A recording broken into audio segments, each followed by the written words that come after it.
что ж, здрасте вам. Дождались. Артем, печки-лавочки. Значит, это опять про печки, это опять про резьбу, про глину, про грязь, про мусор, про все, что связано с печами. А это все в совокупности. Так, ну что ж, как видите, основание полностью выгнали выше чистового пола на 3 сантиметра. Поэтому наша задача сейчас начать уже укладывать первый карнизный ряд. С чем мы вместе с вами, в принципе, и приступим.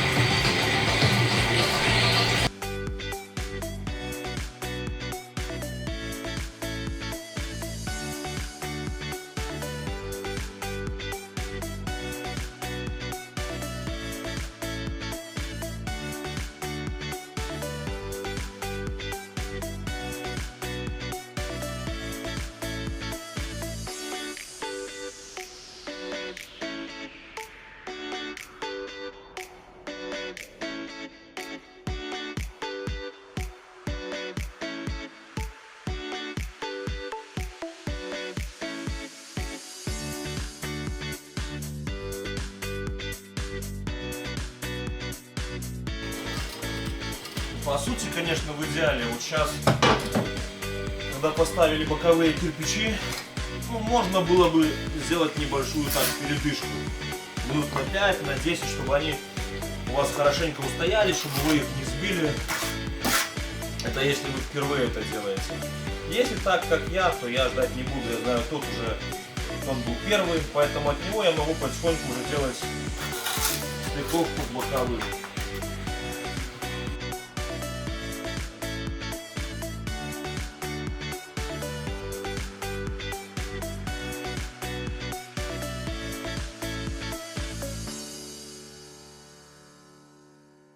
Итак, смотрите, первый ряд сделан, вся внутрянка просто забита кирпичом с перехлестом предыдущих швов, поэтому задача просто была ее закрыть.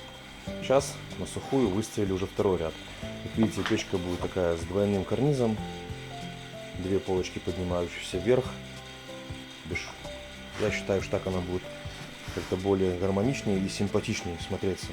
Поэтому сейчас задача на второй ряд — это опять же вывести контур и всю внутрянку опять же заложить кирпичом. Ну и в продолжение данной телесъемки, данного проекта печи показываю. Смотрите, поднято 2 ряда над полом. Второй ряд также он просто бутируется, просто закладка в небольшую перевязку, таким улиточкой такой небольшой. Поэтому это вот уже будет как полное основание печи. Следующим рядом уже будет устанавливаться прочистная дверца, скажем так, поддувальная, уже на 3-м ряду. Кто-то скажет, что высоковато. Да, может быть чуть-чуть высоковато, но мы хотели сделать красивый вид. Тепла в этой комнате от этой печи будет достаточно, даже от того, что мы подняли на 3 ряда, скажем так, на 3-м ряду только будет поддувальная. Тепла эта печка даст столько, сколько нужно для данного помещения, даже с запасом. Поэтому второй ряд поднят, второй ряд полностью укладен, уложен, выложен, сделан. Сейчас подготовка идет угловых кирпичей стартовых и продолжение нашей стройки. Как говорится, повторение мать учения. 3-й ряд сделан. На этом уже ряду будет устанавливаться колосник. И как я не единожды говорил, для удобства в дальнейшем потом чистки печи, здесь кирпичи лучше располагать длину, чтобы было меньше швов, чтобы легко можно было вычистить, ни за что не цепляясь. То бишь, это в большей степени для вашего удобства. Так нужно, так делайте, это однозначно. Кто не хочет, можете хоть крест-накрест ложить, потом будет еще труднее вычерпывать, там где-то зацепились кочергой, там где-то совочком, а так у вас одна сплошная площадка.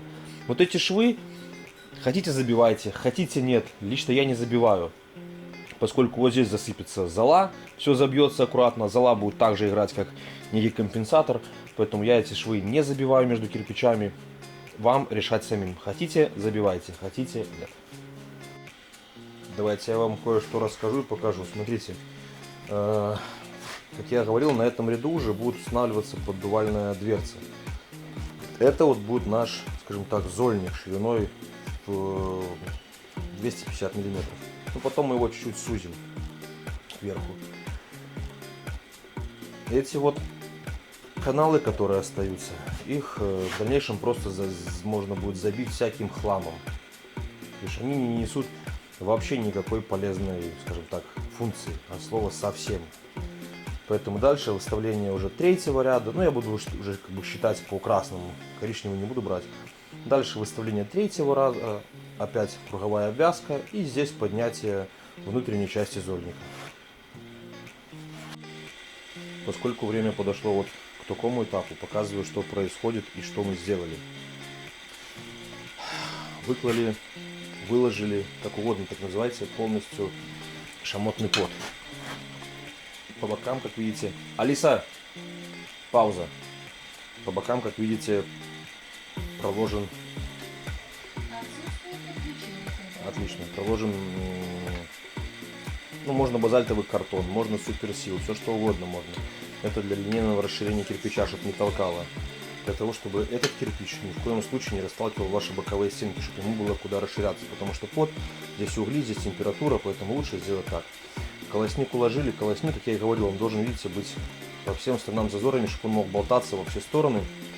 Для того, чтобы линейное расширение вот, якобы чугуна, металла, опять же, не раздавливал вашу кладку, не впиралось в кирпичи и не был зажатым. Иначе он лопнет и будет постоянно лопаться. Здесь оставили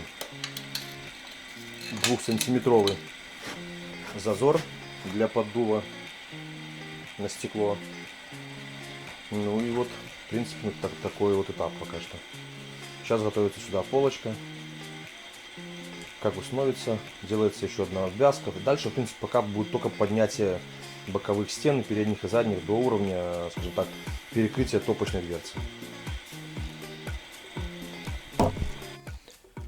Я вам немножко, наверное, расскажу и покажу, что происходит, в принципе, во всем этом хаосе, в этом бардаке. Смотрите, топочная дверь уже, в принципе, установлена, полочка под нее сделана, дошли до перекрытия топочной дверцы.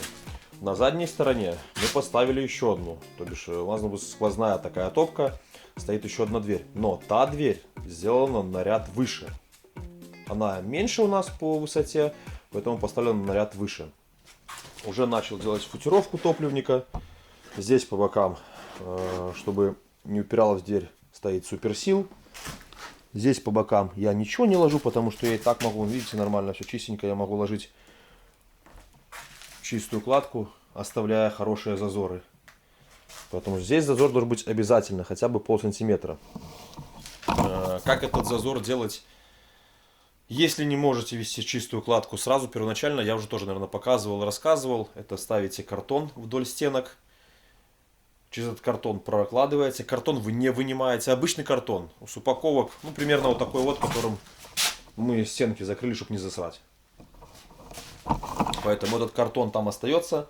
После нескольких хороших топок он прям весь стлевает, осыпается вниз и тем самым оставляет вам этот хороший зазор в полсантиметра между красным кирпичом и шамотным кирпичом.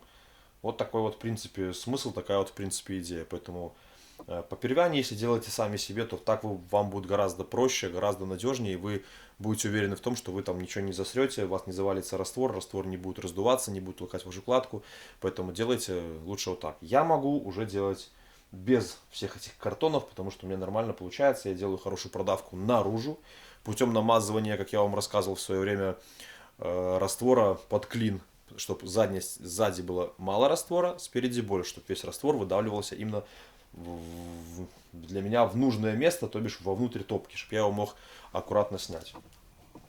Поэтому вот такая вот система. Сейчас туда подрезаются кирпичи, подгоняются. То бишь все, в принципе, как нам нравится и как и должно быть.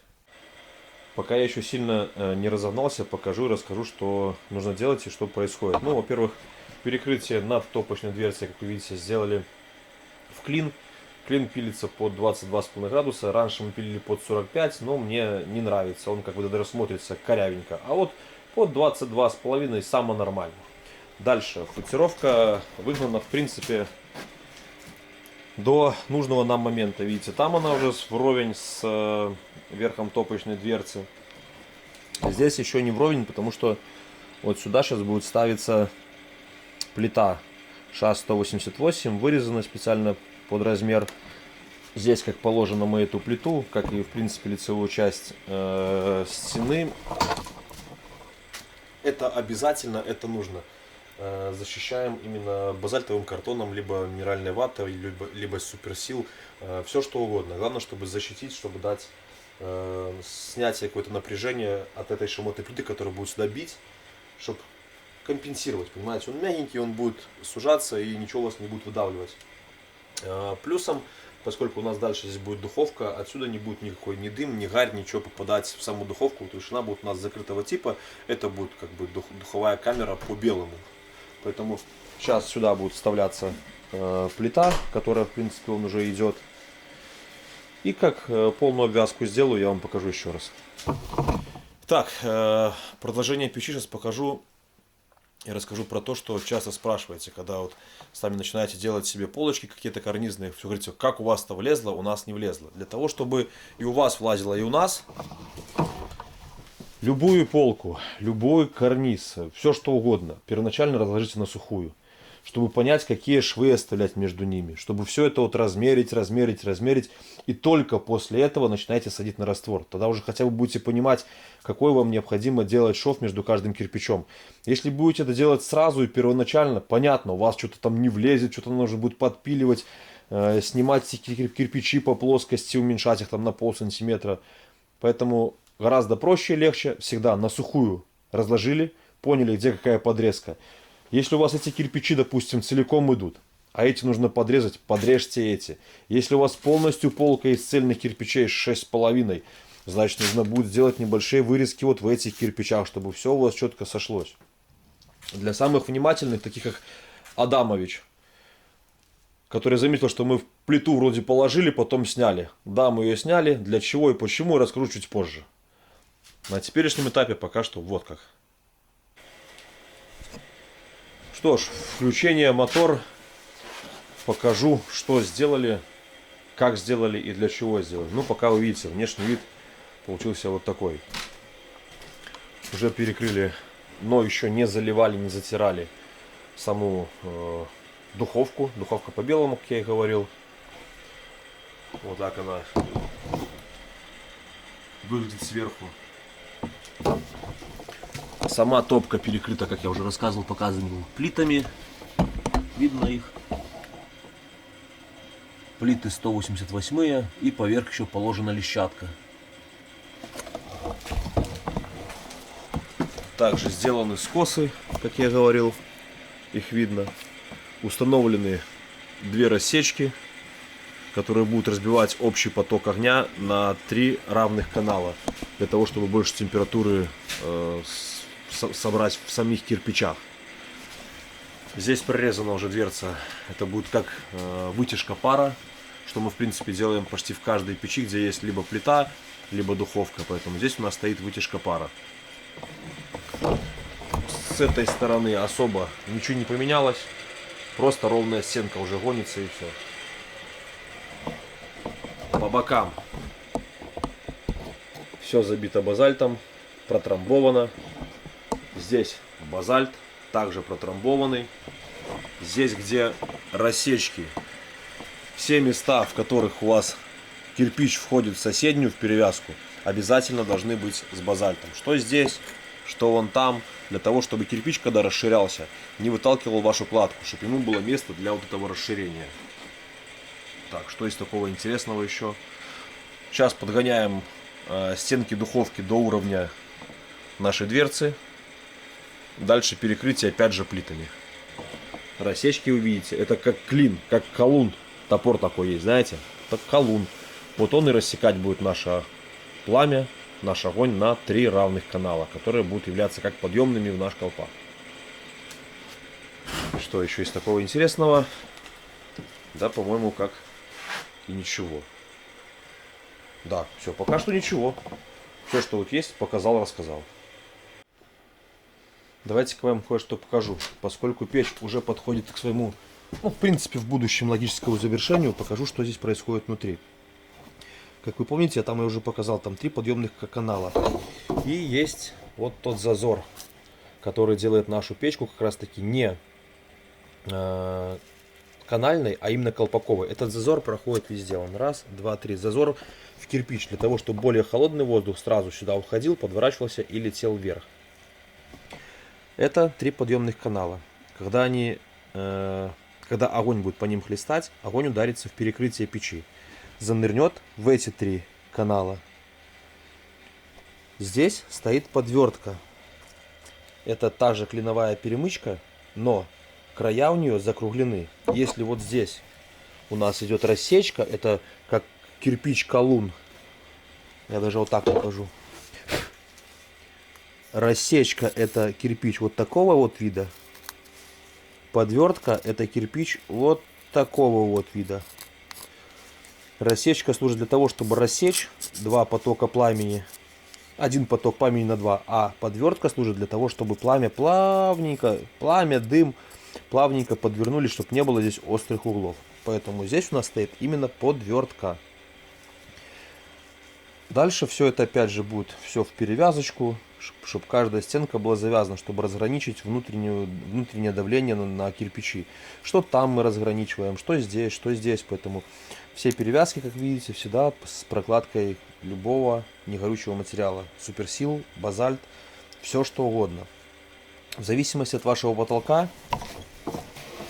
вы можете гнать вот уже эту конструкцию сколько угодно. Метр, полтора, 2, уже не столь важно. Все зависит от того, насколько высокий у вас потолок. У нас потолок невысокий, поэтому мы прогоним еще 2 ряда и в принципе будем все это закрывать, поскольку у нас колпак получится 1, 2, 3, 4, 5, 6, 7 рядов колпак получится. 7 рядов опускные каналы и еще раз подъемные. Поэтому колпачок будет такой небольшенький, но при этом этой печи будет хватать за глаза. Поэтому наша задача сейчас все это выводить, опять же, все эти в перекрестие, все через перевязочки до нужного нам уровня, до уровня перекрытия. Потом делается перекрытие, и я уже не единожды показывал, как оно делается. Любое перекрытие колпака, либо лежанки делается одинаково. Делаются навесы с 2 сторон. Ну ладно. Разложу карниз, покажу, какие полочки остались, и все-таки покажу первый ряд перекрытия, как делается, чтобы было более понятно, более доходчиво и более объяснимо. Здесь я вроде бы ничего не забыл рассказать. Скорее всего, да. Поэтому мы продолжаем. Дойду до первого перекрытия, покажу, расскажу. Итак, первый ряд перекрытия сделан по бокам. Также везде, видите, проложен в нашем случае суперсил. Потому что это колпак, это удар огня. Кирпичу нужно расширяться, потому что он везде по кругу в обязательном смысле, в обязательном случае положен и проложен. Осталось только центральное отверстие для нашего дымохода 250 на 130.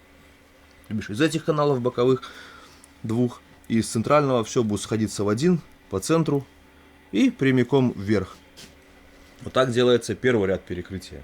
Второй ряд перекрытия делается уже в перехлест этим швам, потому что сейчас будет выставляться еще один карниз, второй, и вот так вот будет перекрываться уже в перехлест предыдущим швам. То бишь скажем так, ваше перекрытие, даже если лопнет какая-то часть внизу, скажем так, первый ряд перекрытия, если лопнет, то второй ряд перекрытия в любом случае будет держать дым, огонь, сажу, грязь, искры от вылета к вам в комнату. Поэтому в любой печи, в лежанке, все что угодно, перекрытие делается обязательно в 2 ряда. Вот это запомните прям как должное, как молитву, так и делайте. Не рискуйте ни собой, ни жизнями своих близких, ни жизнями своих заказчиков в дальнейшем. Итак, второй ряд сейчас буду начинать, поэтому все будет с перекрытия. Как сделаю и заложу полностью второй ряд, я вам еще раз покажу. Ну и вот, уже под самым потолком второе перекрытие готово. Сейчас, как обычно я показывал, уже пролил водой, видно, уже где-то вода не впитывается. Поэтому сейчас все еще раз пролить водичкой, сделать жидкий раствор и все это залить, чтобы им пролилось во все швы до самого конца, чтобы везде было все забито, чтобы не было никаких ни пустот, ничего. Поэтому второй ряд, в принципе, перекрытия готов. Дальше только вот в этом квадрате будет делаться уже сам дымоход. Дымоход для такой печи Петерик. его вполне хватает, он нормально вытягивает, нормально работает. Поэтому в дальнейшем только дымоход. Дымоход, как я и говорил, будет чистовой под вид печи с такими же срезанными углами. Все как мы, давайте я вас протру. О. Все как мы любим, все как мы стараемся делать. Поэтому буду на дымоходе, еще покажу, как запиливается задвижка. Потому что многие должны были заметить, что ее здесь нету. Она будет на втором этаже. Да и в принципе покажу сам дымоход, как по-быстрому его возводить, по-быстрому вести кладку. Поэтому еще пока не конец. Поскольку была куча вопросов вообще в принципе,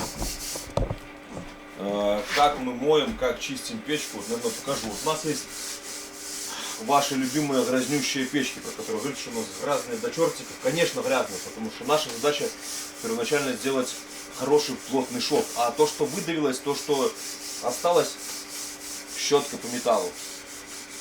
Без фанатизма особого. Просто продираются вот эти вот швы, убирая лишнее все. На первом этапе. Причем сильно мы не углубляем. Сейчас швы мы просто убираем лишнее для того, чтобы открывать саму паску, чтобы было видно ее, чтобы было понятно, что там в ней, где забито, где не забито, где необходимо подложить растворчиков, поддобавить, подзабить. Поэтому первоначальная задача — это без особого фанатизма, особо не углубляясь в швы, снять все вот это вот шалобутство, которое мешает.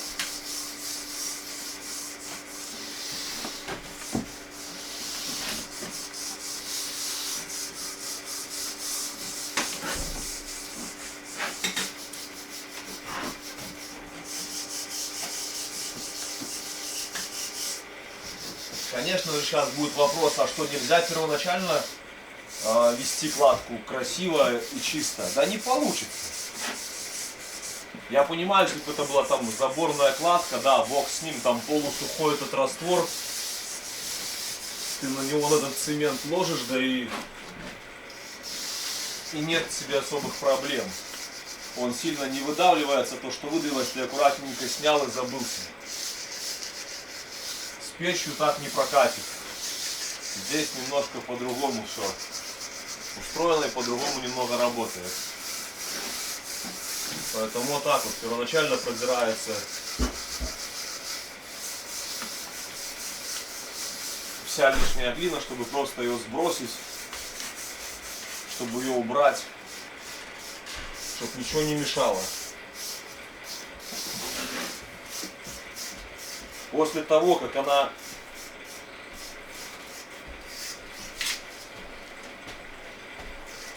с большего прочистилась, что делаем? Сейчас покажу. Нет. Обычный пульверизатор. Самый, который есть обычный. Делаем разбрызгивание и просто вот так вот промачиваем стенку. Ну это я так делаю. Не знаю как другие, я делаю так.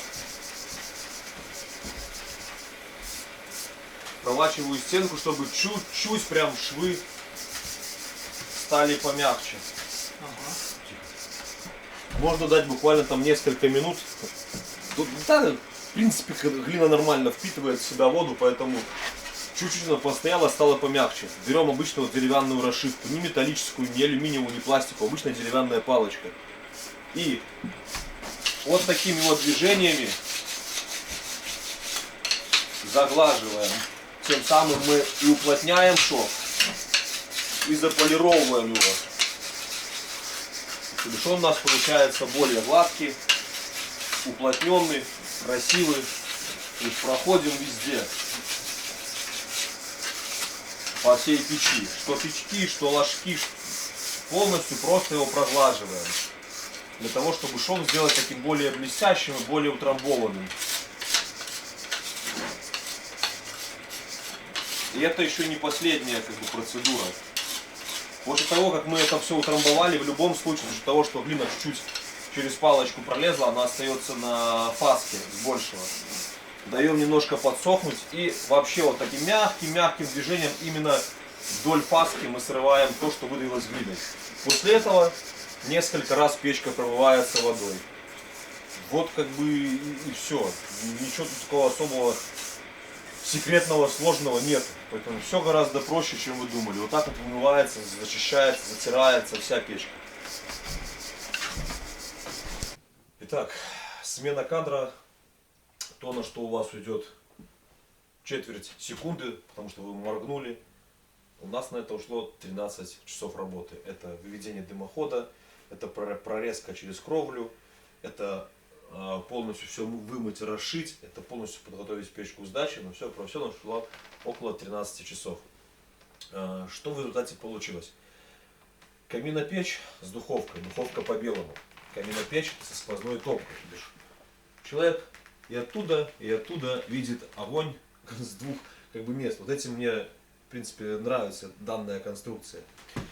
На печь ушло 800 кирпичей Витебского, на печь ушло 120 шоколадного, на печь ушло 2 топочные дверцы, одна поддувальная, одна дверь духовки, одна задвижка поворотного типа 250 на 130 и одна прочистная дверца для того, чтобы всю золу и сажу в начале, скажем так, отопительного сезона сошкребать.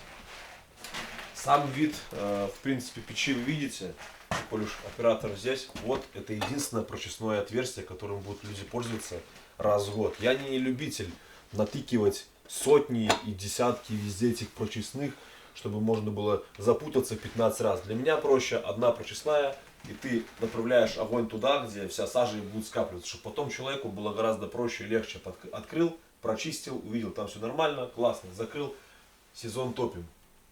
Что по печи? Печь получилась одноколпаковая, но с 6 каналами подъемными и 3 опускными. То есть это по сути один большой колпак, который разбит на каналы. Для чего мы это делаем? В принципе, для чего? Это вот самый такой дурацкий вопрос, который у нас спрашивают.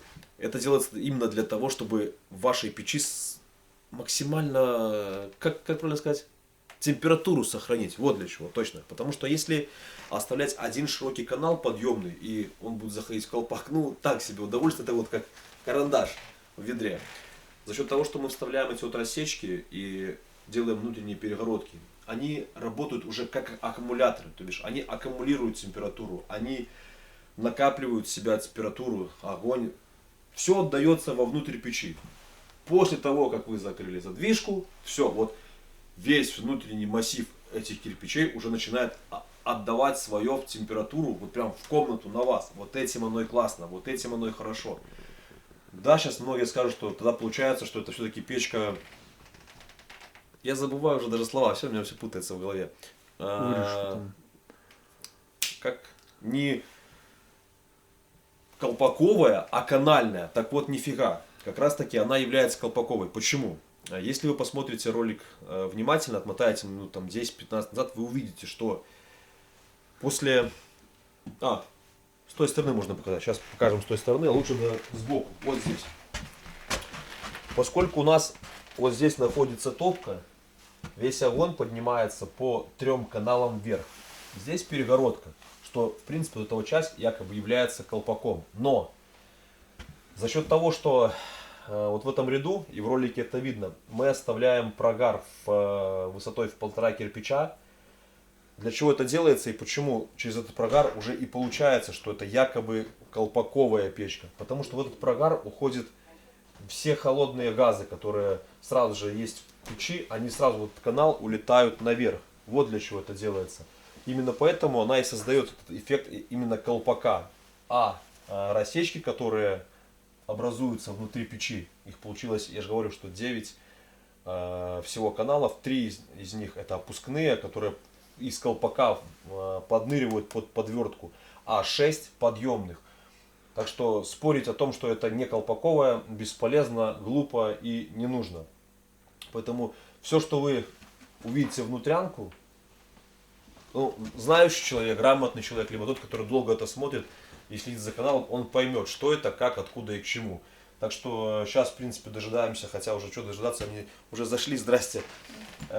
Зашли хозяева уже данной печи, данного дома, поэтому, наверное, будем сейчас растапливать печь. Заодно и вам, и им расскажу, как, для чего, почему, зачем так, зачем именно так, куда спичка, куда дрова, куда что. Все сейчас это расскажу и покажу, поэтому оставайтесь пока с нами.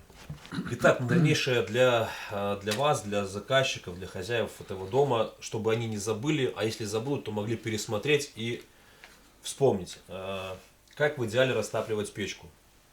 За счет того, что большая топка, две двери, можно загрузить большой объем дров и все в том духе. С чего мы начинаем? Заложили вы дрова.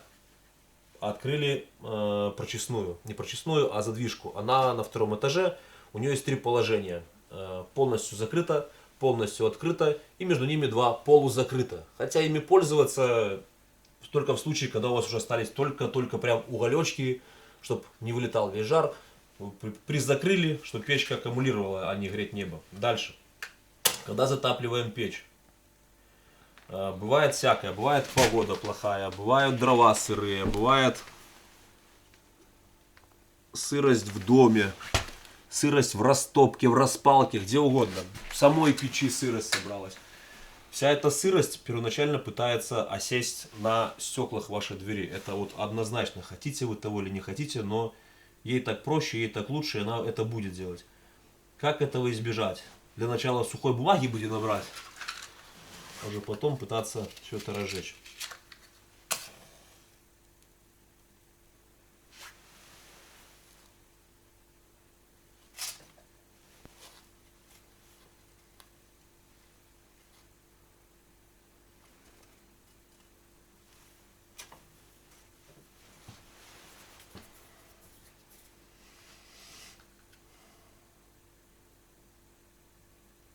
Кстати, вы будете приезжать сюда в течение определенного времени, и вот такой вот закладкой дров нужно ее протапливать каждый день. Можно чуть меньше, для того, чтобы она быстрее высохла. Угу. А если не будем растапливать, ничего страшного? Ну, если морозов больших не будет на улице, то ничего страшного. Если будет морозы, то вам придется сюда ездить, иначе у вас раствор не высохнет, а замерзнет и она начнет рваться. Поэтому в идеале приехали, так вот, закинули щепок и пускай горит. Не закрывая задвижку, ничего, пускай сама прогорит и весь пар выгоняет на улицу. Ну, вроде что начало гореть. Смотрите, если сейчас закрыть здесь дверцу и работать чисто под дувалом, сейчас будете видеть, как здесь появится сажа, влага и все в том духе. Это потому, что внутри печи еще влажно, сами дрова могут быть влажными, и первая влага будет сразу конденсироваться на стекле и будет вам вид перекрывать вашего огня. В дальнейшем это скажется на том, что дверца будет закапчиваться. Как от этого избавляться? Как я советую вообще растапливать печку такого, скажем, объема. Вот видите? Сейчас отдам еще больше, чтобы оно запотело. Это сейчас открыто, да, задвижка? Это да? открыто поддувало. Поддувало, Вот как да. я советую растапливать, чтобы не было вот такого и сажа не садилась на стекло вместе с росой. Закрываем задвижку, приоткрываем вот здесь, вот на хлястик.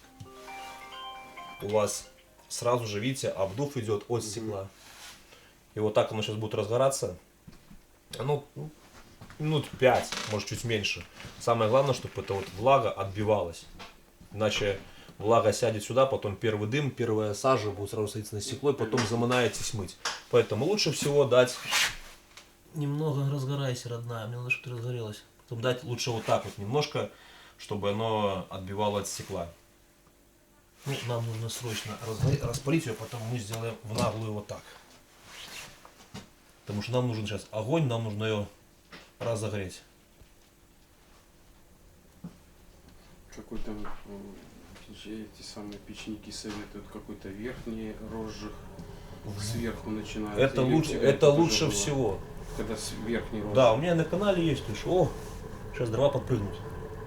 Вам такая тяга не нужна, хвастаться соседям, что у вас такая тяга. Ну, это мы сейчас дурканем, чтобы ее по-быстрому разжечь. Сейчас я уберу. Использовать как вентиляцию. Да, и сейчас я уберу эту вот воду со стекла. Поэтому вы будете в дальнейшем работать только вот жалюзями. Чуть-чуть приоткрыли. Ну, когда разгорится, сейчас покажу, что такое спокойное горение. Это нам просто убрать от стекла воду. Ну, в принципе, Мы влага бумагу ушла. уже проверяли, просто... Влага ушла. Поэтому вам в дальнейшем только работа вот этими жалюзями. Это все, что для этой печки надо. Вы поймете сами, какое горение вам необходимо. Чуть больше, чуть меньше. Вначале, да, раскрыли, что именно разгорелось. Дальше вы прикрываете только для спокойного горения, для нормальной подачи кислорода. Это... Ну, чтобы не шумело. Ну, конечно. Огонь, чтобы был виден. Еще температуры толком нету, поэтому все равно осаживается именно сюда. Если полностью сейчас открыть... Вот сюда, сейчас объясню. будет, да? Сейчас объясню. В дальнейшем, когда, допустим, ваша печка уже работает, и вам нужно подбросить дров, хотя в такую печку достаточно одной закладки, это даже и подаживать не надо. Но вы захотели там что-то пошарудить. Не знаю для чего, но захотели. Вы перекрываете полностью поддувало. Даете огню успокоиться. Дальше вы чуть-чуть приоткрываете. Вот так вот. Чуть-чуть, чтобы именно давление выровнялось, чтобы у вас не было такого, что здесь кислорода дофига, там нифига. Откроете резко, мало того, что останетесь без бровей, как я, так еще и вся хата будет в дыму. И после того, как оно уже начало гореть спокойно, плавненько открываете вашу дверь. Никаких резких рывков, ничего. Все, она будет Понятно. работать у вас вот так вот в Мы как открытом. раз таки вот всегда почему-то делали, как ты первый раз сказал. Дух, ух ты! И здрасте, и дым в хате. Ну, зато у мастеров есть всегда заказ на брови и ресницы. Поэтому вот так вот, аккуратненько, плавненько. То есть она у вас работает уже в режиме Да. открытого горения. Дыма нет, ничего нету, печка сложена нормально. Ну, одна Покажи, закладка, имеется в виду, это полная топка. Нет, не дров. полная топка, потому что если тут полную топку нагрузить, то очень дофига. Ну вот ты же видел наши дрова обыкновенные, да? Вот сколько этих дровин нужно? Ну, как Десяток? охапка. Ну смотрите, вы можете для того, чтобы понять, как работает Там ваша охапка печка, 10 штук, ну. ну вот вполне хватит. И вы поймете в дальнейшем, как работает ваша печка. Положили, все нормально. Что за ерунда? Все нормально. Закончилось. Все нормально. Ты просто снимай дальше все. Потупо там, работай тут. Положите в один день там 5 полен. Они у вас выгорели, печку закрыли, все, вы ее обтрогали через часа полтора. Ага, маловато. Завтра 6 положили, 7. Вы так поймете, сколько вам нужно дров для того, чтобы один раз ее протопить и все. Так, пока здесь ну, горит, ясно. ничего не бьет. А Покажи. нормальная температура печи вот с внешней стороны это какая? 70 градусов она будет у вас раскочегариваться, то что 70-80. Ну 70-80 это такая, что Ну, нормально. не поддержишь, Ну, я так нормально. понимаю, да? Да, вот смотрите, сейчас мы сделаем такой режим плавного горения, чтобы вы понимали.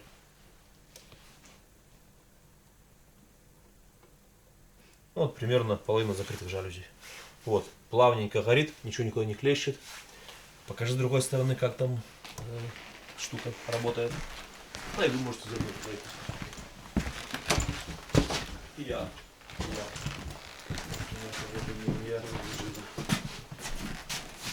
Вот здесь мы начали смотреть именно уже на огонь. Ну, сразу, то есть ты уже не видишь, ничего ты боялась.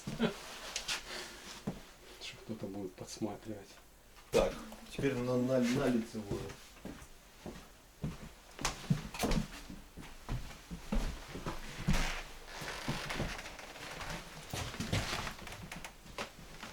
Только старайся лица сильно не снимать. Я знаю, я не снимаю вообще. Хорошо. Вообще не снимаю, никто не попадает. Поэтому, как видите, теперь сюда я, тут я, тут я. Подожди, тут за... Это Всё, ничего всё, страшного. Ты примерно на меня Всё. направляй и все. Поэтому печь готова. На нее сколько мы потратили? 1,5 недели примерно. Что-то в этом роде. Со вторника. Плюс-минус Ладно. 1,5 недели. По количеству кирпича и всего я вам рассказал. Вас я уже поздравляю с вашей печкой. Угу.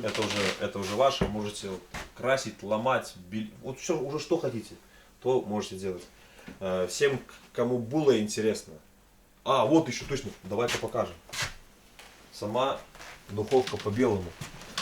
В духовке, как и в каждой нашей печке, мы делаем вот эту вот вытяжку, через которую что-то разлили, что-то пролили, что-то тушится, что-то еще.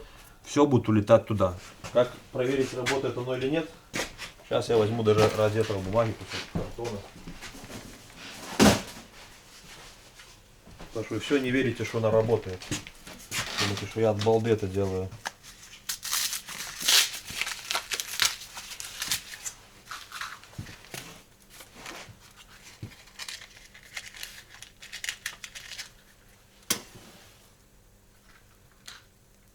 Уже видно, что только туда и улетело. Ну, многие говорят, что оно не работает. Видно? Я думаю, видно и понятно, куда оно тянет. Даже и слышно, я думаю. Так что эта вытяжка однозначно работает. И все она вытягивает. Поэтому всем тем, кто был, смотрел, видел, комментировал, делился, всем огромное спасибо. Повторюсь, я Артем, Печки-лавочки, Осипович, Беларусь. Всем мира и добра. Пока-пока.